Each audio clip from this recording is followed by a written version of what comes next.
Olá, terceiro ano, tudo bem com vocês? Vamos lá dar sequência aos nossos trabalhos, aos nossos estudos e para esse nosso terceiro encontro nós estamos dando início aí ao nosso volume 10, né? Vamos trabalhar com revoluções e populismo na América Latina. Essa aula eu pretendo dividir em duas partes, né? Primeiramente a gente vai pensar na questão das revoluções na América Latina e vamos conversar um pouquinho sobre a Revolução Mexicana, né, que é o exemplo apresentado para nós aí na nossa apostila. E posteriormente, numa segunda parte dessa aula, eu irei trabalhar com vocês a questão do populismo, né, na América Latina. Um tema que a gente já tem uma certa familiaridade, a gente já trabalhou aí a Era Vargas, o Brasil durante o período de 46 a 64, que é a República Populista, né? E nessa unidade nós vamos trabalhar com o caso do populismo em outros países da América Latina, né? Um destaque aí para a Argentina, né? O Juan Domingo Perón e a Eva Perón, né? A Evita Perón vão ser aí personagens que nós iremos analisar nessa unidade. Bom, para início de conversa, a gente precisa já trabalhar alguns elementos, né? Tem alguns entendimentos aí. Nosso foco hoje é a Revolução Mexicana e para a gente trabalhar a Revolução Mexicana se faz necessário a gente pensar um pouquinho sobre o processo de emancipação política que aconteceu na América Latina. Os processos de emancipações políticas na América Latina, elas datam aí o final do século XVIII e o início do século XIX, quando, né, os países da América Latina eles tiveram aí movimentos que levaram, né, e que culminaram aí com a separação dos seus dominadores, né, dos países europeus que submetiam aí a uma dominação colonialista, né, essa dominação colonialista que teve seu início lá com as grandes navegações, que é a expansão marítima, quando essas nações europeias elas conquistaram e subjugaram os povos da América ao seu domínio, né, visando aí o atendimento das suas necessidades políticas dentro de um contexto aí da economia mercantilista. Influenciados por diversos fatores, sendo que um deles aí foi a expansão das ideias do iluminismo, as elites que viviam aí nas mais diversas regiões aí da América, eles começaram a se organizar e iniciaram aí esse processo, né, de separatismo, né, de separação, que nós chamamos aí de movimentos de emancipação política. Tá? A gente trabalha com mais intensidade aí os processos de emancipação política que aconteceram na América Espanhola, né, tendo em vista aí o vasto território, né, na América que foi dominado pelos espanhóis, e a emancipação política portuguesa, né? Em virtude aí da formação do Brasil, também a extensão territorial que os portugueses dominaram na América. Como nós vamos trabalhar a Revolução Mexicana, vou levantar alguns aspectos aqui para a gente relembrar, né? Até mesmo porque esses tópicos nós já estudamos anteriormente, né? Da emancipação política da América Espanhola. A América Espanhola ela teve sua emancipação política a partir de uma elite colonial que ela não tinha aí controle sobre a organização política e ela desejava esse controle da organização política, que é a elite crioula, e essa elite crioula ela acabou sendo a condutora desse processo de emancipação política, lutando aí contra a elite metropolitana, né? Os chapetones, que eram aqueles que detinham o poder político, né? Durante o período colonial. Um elemento também significativo dentro da emancipação política da América Espanhola, que nós também devemos relembrar, é o caráter da fragmentação que essa emancipação política ela proporcionou aí ao antigo império colonial espanhol na América, né? O que nós vemos na emancipação política da América Espanhola é o surgimento de diversos pequenos territórios, né? Isso, né, dentro de um contexto de agradar toda a elite crioula. Né? Se formasse uma unidade, como era o projeto lá do Simão Bolívar, que o processo de emancipação formasse somente um território unificado, né, uma nação só, isso traria uma certa dificuldade de alocação de toda a elite crioula que era desejosa, que desejava aí de um poder político. Então, nesse contexto, nós percebemos a ideia da fragmentação política, certo? Bom, antes da gente trabalhar, né, com a Revolução Mexicana, eu gostaria de começar com vocês com o ponto de partida. Né? O ponto de partida é um elemento importante da apostila que vale a pena a gente pensar um pouquinho nele, refletir um pouquinho nele, sempre antes de nós iniciarmos um conteúdo. No ponto de partida, especificamente falando, aí, a gente não vai ter um direcionamento para a Revolução Mexicana. Tá? Esse ponto de partida aí, ele nos remete aí à ideia do populismo na América Latina. É claro que o populismo na América Latina, ele acabou englobando, né, diversos países da América Latina no século XX que vivenciaram aí essa tendência aí da emergência, né, dos políticos populistas. No caso específico do nosso ponto de partida, aí, nós temos duas fotografias para serem observadas, né, e analisadas. Né? Primeira fotografia ali do Getúlio Vargas, a segunda fotografia é do Juan Domingo Perón e da Evita Perón, certo? E depois nós temos uma atividade ali que é proposta para nós desenvolvermos. A atividade, ela diz assim, ó: Getúlio Vargas foi considerado o maior exemplo de líder populista em nosso país. E Juan Domingo Perón, apoiado por sua esposa Eva Perón, a Evita, né? Se tornou um ícone, né, dentro da história do povo argentino, foi considerado o maior líder populista argentino. Então a gente tem que refletir a respeito da característica que um líder deve ter para ser considerado populista e anotar essas características no caderno. Tá? Sobre o Getúlio Vargas, a gente já estudou, a gente já trabalhou, quando nós estudamos lá, principalmente a Era Vargas, né, e a chegada do Getúlio Vargas ao poder lá em 1930 e aqueles 15 anos que ele permaneceu no poder nesse período que nós chamamos de Era Vargas. Eu diria para vocês que ali o Getúlio Vargas, ele constituiu todos os elementos que fazem aí a figura dele como um líder populista. Tá? O trabalhismo, né? A ideia do trabalhismo proposto pelo Getúlio Vargas, a CLT proposta por ele, né? Aquela busca por ele sempre estar ali numa espécie de aproximação com as camadas populares, né? Isso aí é o elemento que constitui a formação dessa figura, desse personagem da história do Brasil aí, como um político, né, que inaugurou, eu diria para vocês até assim, ele introduziu no Brasil essa prática aí da chamada política populista. Tá? A gente trabalha da Era Vargas como trabalhismo, depois a gente chama isso aí de varguismo e posteriormente, né, os políticos que seguem essa linhagem aí, nós dizemos que eles seguem a linhagem aí do chamado populismo, que é tudo fruto aí dessa postura do Getúlio Vargas.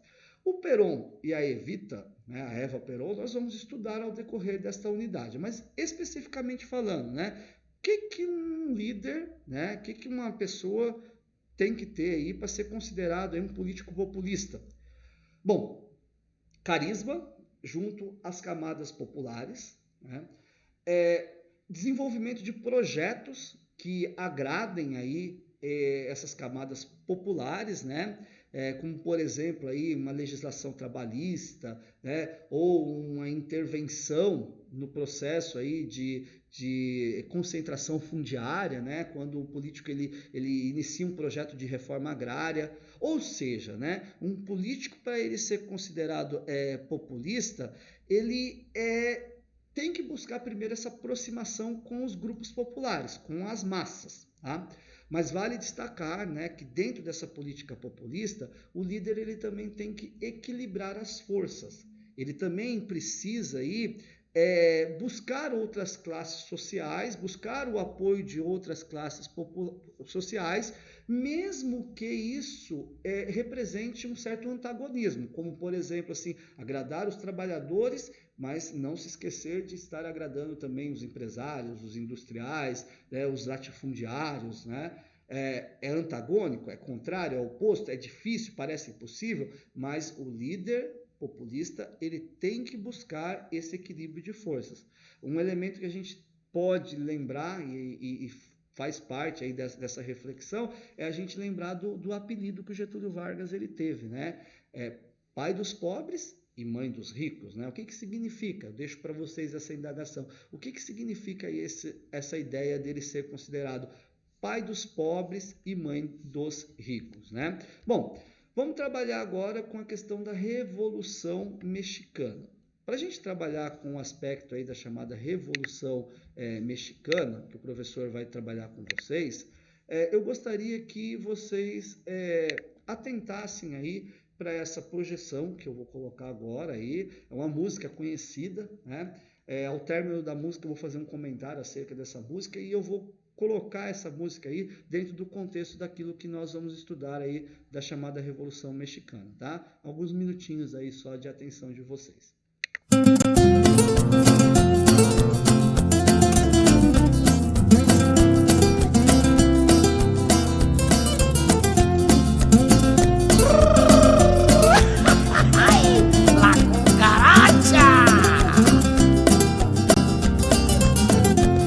La cucaracha ya no puede caminar porque no tiene, porque le faltan las dos patitas de atrás.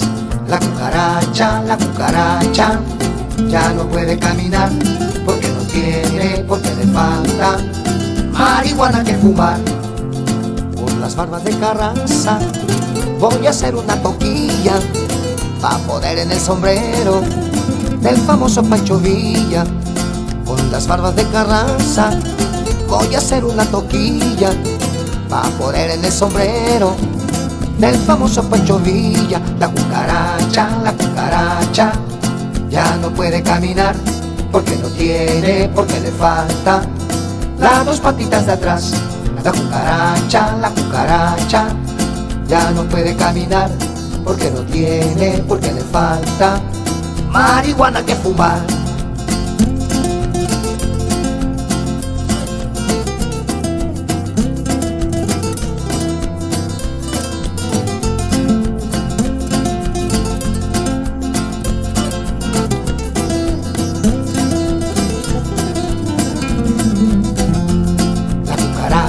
La cucaracha ya no puede caminar porque no tiene, porque le falta las dos patitas de atrás. La cucaracha ya no puede caminar porque no tiene, porque le falta marihuana que fumar. Pancho Villa cuando viaja necesita dos vagones, una para las pistolas y otra para municiones.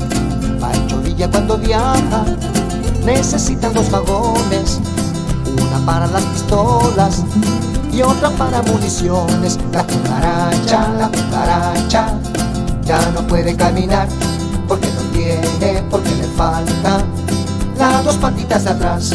La cucaracha ya no puede caminar porque no tiene, porque le falta marihuana que fumar.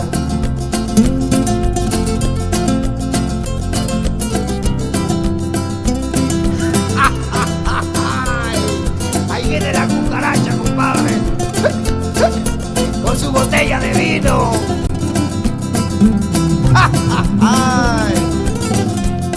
cucaracha ya no puede caminar porque no tiene, porque le falta las dos patitas de atrás. La cucaracha ya no puede caminar porque no tiene, porque le falta marihuana que fumar. Ahí viene la cucaracha, ahí viene por el camino, ya se llega muy borracha con su botella de vino.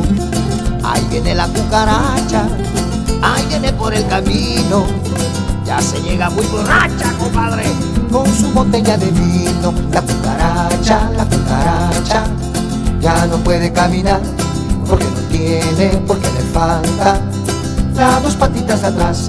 la cucaracha, ya no puede caminar porque no tiene, porque le falta las dos patitas de atrás. La cucaracha, ya no puede caminar porque no tiene, porque le falta las dos patitas de atrás.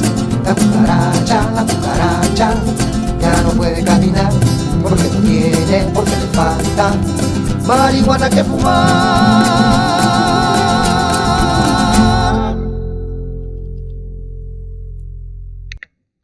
Muito bem. Eu acredito que todo mundo conhece, né, essa canção de alguma forma, né? Já deve ter ouvido falar, pelo menos aí o refrão, né, o La Cucaracha. E olha que interessante, né? Essa canção aí, ela tem uma ligação, né? Ela faz parte aí desse conteúdo que nós vamos estudar, que é a Revolução Mexicana, né? A música então é uma tradicional canção, né, folclórica em língua castelhana, né, que é a língua aí do colonizador espanhol na região do México, né, na América Espanhola, e que foi muito popular, né, durante a Revolução Mexicana, certo? Bom, apesar dela ser uma música muito popular durante a Revolução Mexicana, tá? Não existe assim uma certeza de que essa música ela foi constituída na Revolução Mexicana, durante a Revolução Mexicana, tá? Ela conquistou muita fama no século XX aí, quando aconteceu a Revolução Mexicana. Mas existe algumas evidências, né, que no século XIX essa canção ela já existia, ela já fazia parte aí do folclore mexicano, tá? Algumas pessoas até dizem que a origem dela é a origem espanhola, tá? Ela não tem uma origem aí na região do México. Mas enfim, a ideia é a gente fazer essa associação com a Revolução Mexicana. Tá? Bom, sobre o significado dessa canção, sobre o significado do La Cucaracha. Tá? Então, são muitos significados, né? A palavra pode se referir a um inseto, né, que é a barata, tá?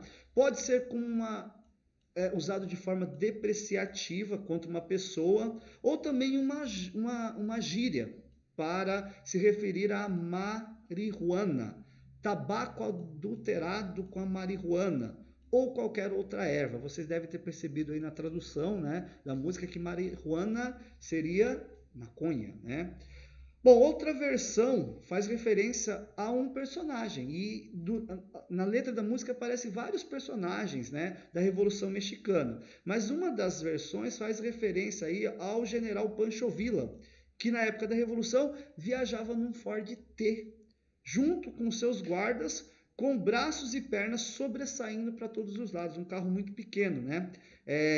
E daí diziam que esse carro ele parecia uma barata, né? Por ser muito pequenininho, formatinho parecendo uma barata, lotado de gente, com, né, as pernas para tudo quanto é lado ali, fazia referência aí a barata, né? Por isso que alguns versos do La Cucaracha, ele faz referência à equipe e ao veículo do Pancho Villa, né? E a outros personagens da Revolução Mexicana, né? Que a gente pode observar ao longo dessa música. Então o professor colocou isso daí para a gente poder, né, ter aí o desenvolvimento, né, de uma ideia acerca, né, desse acontecimento. Bom, enfim, vamos lá para a nossa aula de hoje. A gente vai trabalhar com a Revolução Mexicana, né? Para a gente trabalhar com a Revolução Mexicana, o professor vai retomar aqui alguns aspectos com vocês que eu preparei nessa sequência didática da nossa aula aí, tá? A emancipação política do México, ela aconteceu lá no ano de 1821, foi um acerto que houve entre a elite colonial e a coroa espanhola, assim como a maior parte, né, dos processos revolucionários que aconteceram na América Espanhola e na América Portuguesa, né, no final do século XVIII, início do século XIX, eles têm essa conotação, apesar de guerras de independência ter acontecido, apesar de lutas terem acontecido aí, derramamento de sangue, a gente não vai negar, né? Não foi simplesmente uma espécie de revolução gloriosa, mas enfim, o saldo final desses processos aí culminaram aí com esse acerto entre as elites. A elite crioula, desejosa de chegar ao poder, com a elite colonial, no caso aí da emancipação política do México com a coroa espanhola, né? Nesse mesmo ano de 1821 se estabeleceu a chamada Ata de Independência, né? Que a gente também pode conhecer aí pelo nome de Declaração de Independência, quando a gente trabalha aí com emancipações políticas de outros países, né? E se estabeleceu uma Constituição, um elemento necessário aí para a configuração aí de um Estado independente. Vale destacar que essa Constituição inicial, ela estabeleceu aí o regime monárquico como a organização política que os mexicanos adotariam, né? E havia o aspecto aí da presença forte e marcante da religiosidade católica, considerada a religião oficial, né, do novo Estado monárquico nascente e, consequentemente, com uma influência muito grande aí dentro do desenvolvimento aí das instituições políticas. O Iturbide, né, o Agustín Iturbide, ele foi coroado imperador no ano de 1822, sendo aí o primeiro, né, líder, né, do território mexicano, agora, né, emancipado da dominação espanhola. Só que um detalhe interessante, ó, esse período monárquico ele durou pouquíssimo tempo, né? Já em 1823 houve uma revolta contra o Agustín Iturbide, tá? E nesse movimento de revolta, nesse movimento revolucionário, a monarquia ela foi abandonada e se proclamou aí um governo republicano, né? Se estabeleceu um governo republicano dentro do território mexicano. E isso foi um elemento que perdurou durante um tempo considerável ao longo do século XIX. Aqui a gente entra com outro aspecto de personagens históricos, né, que são significativos e que merecem um destaque, apesar de a gente já conhecer e saber quem são esses personagens, agora com uma nova nomenclatura, né? Eu coloquei para vocês ali que o século XIX é marcado pelos caudilhos no poder. Quem são os caudilhos? Os caudilhos são a antiga elite crioula, né, aqueles que a gente chamava, né, antes do processo de emancipação de elite crioula, que se tornou aí uma elite, né, uma elite da nova nação, né, os latifundiários aí que ficaram com o poder no processo de emancipação, tá? E a partir de então, a partir dessa emancipação política, não só no território mexicano, como em toda a América Espanhola, a gente já não vai tratar mais esse grupo como a elite crioula. A gente vai começar a usar essa nomenclatura, a nomenclatura dos caudilhos, tá? Que são essa elite. Para a gente fazer um paralelo, tá? Os caudilhos, dentro daquilo que foi a América Espanhola, né, os países emancipados da América Espanhola, eles representam uma figura de poder político semelhante aos coronéis, quando nós trabalhamos aí a história do Brasil. Os coronéis, né, que se desenvolveram ali, né, um título que foi dado, aí, um título militar que foi dado para os latifundiários durante, né, o período regencial, né? O Brasil estava no período regencial, eles receberam esse título aí e acabaram se tornando, né, personagens de bastante atuação dentro da política brasileira, tanto no período da regência e da monarquia, do Segundo Império, quanto na nascente república, na Primeira República, né? Que a gente já trabalhou aí com esses elementos da Primeira República e com essa figura também do coronel. Tá? Nesse período aí dos caudilhos no poder, uma série de caudilhos que governaram aí ao longo do século XIX, quais acontecimentos merecem destaque? Ó?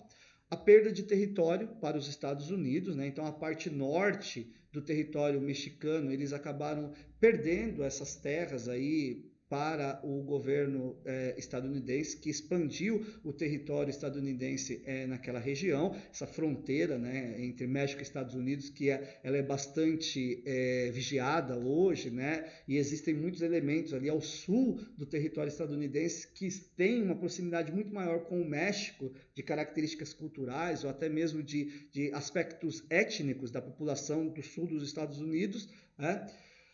E nesse período também houve uma intensa disputa pelo poder, envolvendo quais grupos? Grupos chamados de liberais, e grupos de conservadores.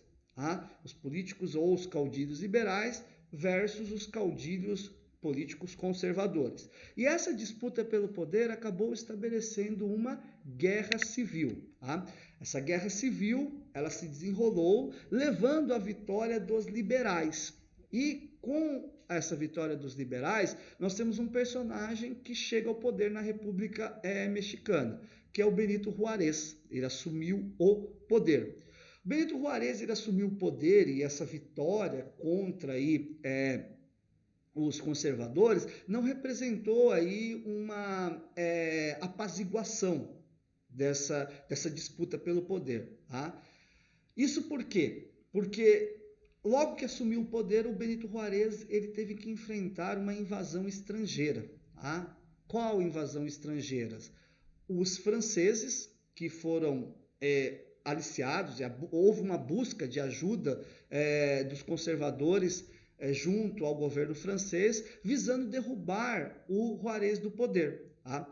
O Juárez ele montou uma resistência popular para impedir essa invasão estrangeira e essa tática aí dos conservadores, porém, tá? As forças populares lideradas pelo Benito Juárez, elas não conseguiram aí êxito e o Juárez ele teve que se refugiar no interior do país. Nesse contexto, os conservadores ascendem ao poder, né? E o Maximiliano de Habsburgo-Lorena, ele acaba assumindo o poder, recebendo o apoio da elite conservadora, que era desejosa, né, desse afastamento dos liberais do poder, só que em contrapartida isso também não representou aí o apaziguamento dessa disputa pelo poder. Por quê? Porque os populares, né, a população que apoiava os liberais, apoiava o Benito Juárez, fez oposição a essa presença do Maximiliano no poder. Isso deu força para o movimento de contra-revolução e o Juárez ele liderou uma insurreição popular que acabou expulsando os franceses do território mexicano. Isso culminou aí com o fuzilamento do Maximiliano Habsburgo e o estabelecimento aí de uma política novamente voltada para os interesses liberais. Tá? O Juárez, mais uma vez, ele volta ao poder e ele começa aí novamente um governo liberal. Num primeiro momento, um governo liberal que agradou as camadas populares. Isso por quê? Porque ele passou a fazer uma reforma agrária com o confisco de terras, ele passou a estabelecer uma série de direitos às camadas populares, né? Porém, gradativamente, essa característica aí, né, de aproximação com as massas, ela foi se convertendo em um governo autocrático. O que é um governo autocrático? Em benefício próprio, em benefício ao seu próprio grupo. Tá? E desse governo autocrático houve a evolução para o estabelecimento de um governo ditatorial, né, do Benito Juárez, e desse governo ditatorial uma característica de aproximação muito grande com os interesses internacionais, principalmente do território estadunidense. E isso se tornou um elemento prejudicial ao desenvolvimento mexicano, uma vez que os interesses estrangeiros eles começaram a ser colocados em evidência em detrimento dos interesses nacionais. A sequência, né, vai se estabelecer aí com a continuidade, né, dessa política pró-Estados Unidos, pró-indústrias e capital internacional, né, dentro do governo do Porfírio Dias, que esteve no poder entre os anos de 1876 e 1911. Porfírio Dias ele criou várias, né, formas de se reeleger, de perpetuar o seu mandato com golpes e com eleições fraudulentas, né? E isso configurou aí o elemento inicial do processo que nós chamamos de Revolução Mexicana, que vai acontecer no ano de 1911. Tá? Então, o governo do Porfírio Dias, tá? Elementos a serem destacados. Uma ditadura com elementos positivistas, né?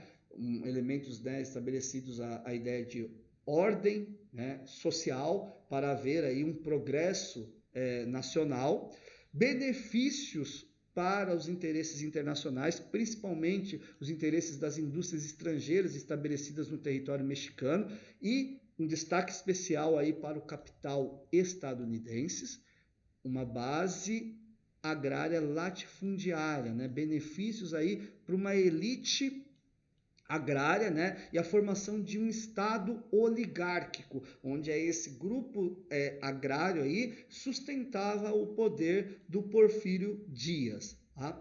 Bom, a Revolução Mexicana, que se estabeleceu no ano de 1911, ela configurou, né, um processo aí de chegada ao poder do Francisco Madero. Só que antes da gente falar do governo do Francisco Madero, que eu vou fazer isso para vocês num segundo momento dessa aula aqui, eu gostaria de remeter vocês a uma atividade que nós temos na apostila, né, que trabalha a ideia do Plano São Luís de Potosí, que foi um projeto, né, lançado aí pelo Madero, que levou ele aí a chegar ao poder, né, em 1911, né, nesse processo da chamada Revolução Mexicana, onde ele estabeleceu aí algumas ideias que foram bastante significativas e agradavam bastante a população.